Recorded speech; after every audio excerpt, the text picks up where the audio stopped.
حضرت موسیٰ علیہ السلام کی کہانی اور سمندر والا واقعہ۔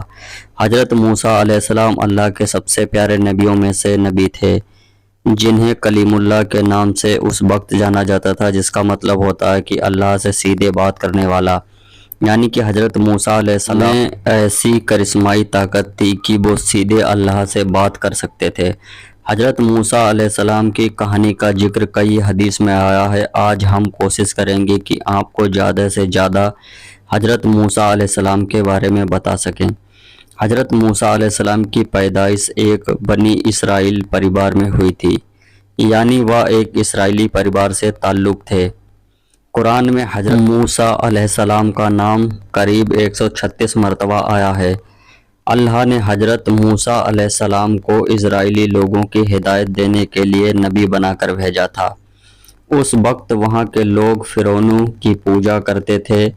فرعون مصر کا ایک طاقتور بادشاہ تھا۔ لوگ اللہ کو نہ مان کر فرعون کی خدائی مانتے تھے۔ تب اللہ نے لوگوں کی ہدایت دینے کے لیے حضرت موسیٰ علیہ السلام وہاں کے لوگوں کے لیے نبی بن کر آئے۔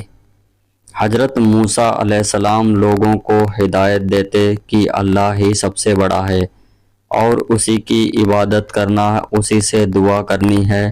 حضرت موسیٰ علیہ السلام حضرت ابراہیم علیہ السلام کے ونش میں سے تھے۔ جیسا کہ ہم نے پہلے ہی آپ کو بتایا کہ حضرت موسیٰ علیہ السلام اسرائیلی پریوار میں پیدا ہوئے تھے۔ اسرائیلی لوگ جو کہ یہودی تھے، جنہیں 12 قبیلوں میں یا 12 یہودیوں کا سموہ جنہیں بنی اسرائیل کہا جاتا ہے۔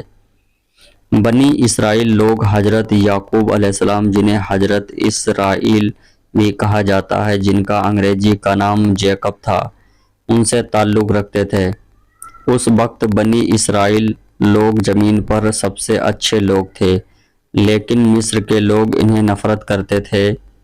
اس وقت مصر سے طاقتور راجا فرعون نے سارے بنی اسرائیل کے لوگوں کو اپنا غلام بنا دیا تھا۔ ان سے بہت کام کروایا جاتا تھا، ان پر ظلم کیا جاتا تھا، ان کی عورتوں سے ہر وہ کام کروایا جاتا تھا جو فرعون چاہتا تھا۔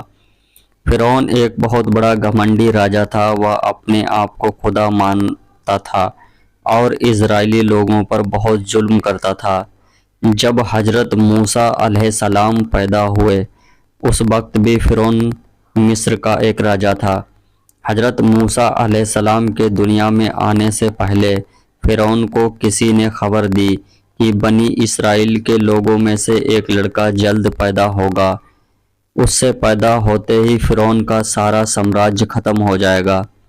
یہ بات سن کر فرعون گھبرا گیا اور اس نے اپنی سینا کو آدیش دیا کہ ہر بنی اسرائیل کے گھروں کی تلاشی کرو اور جہاں وہ بچہ دکھا اسے مار دو۔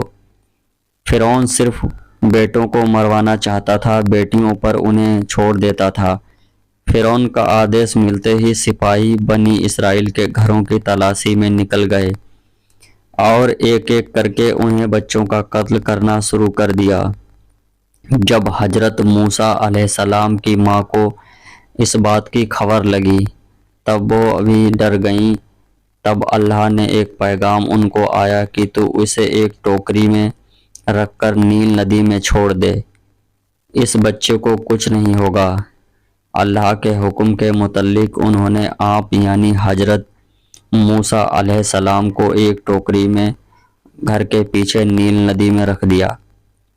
ندی میں رکھتے ہی ٹوکری بھی بہنے لگی۔ ٹوکری ندی میں بہہ کر فرعون کے محل تک جا پہنچی۔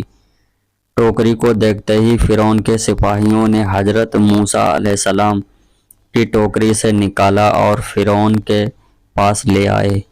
محل پہنچتے ہی فرعون کی بیوی نے آپ یا حضرت موسیٰ علیہ السلام کو پہچان لیا اور کہا کہ بیٹا جس سے ہمیں خطرہ ہے، فرعون آپ کو اسی وقت مارنا چاہتا تھا، لیکن فرعون کی بیوی نے کہا کہ اسے مارو مت، اس کے زندہ رہنے سے ہماری آنکھوں کو ٹھنڈک ملتی رہے گی کہ ہمارا دشمن ہمارے سامنے ہی ہے اور ہماری قید میں ہے۔ ہو سکتا ہے یہ ہمارے لیے خوش نصیب بچہ ہو۔ فرعون نے اس کی بیوی کی بات مان لی۔ اور آپ کو اپنے محل میں رکھ لیا۔ اور اسی کے ساتھ ملتے ہیں اس کے اگلے پارٹ میں۔ ویڈیو دیکھنے کے لیے شکریہ، تب تک کے لیے اللہ حافظ۔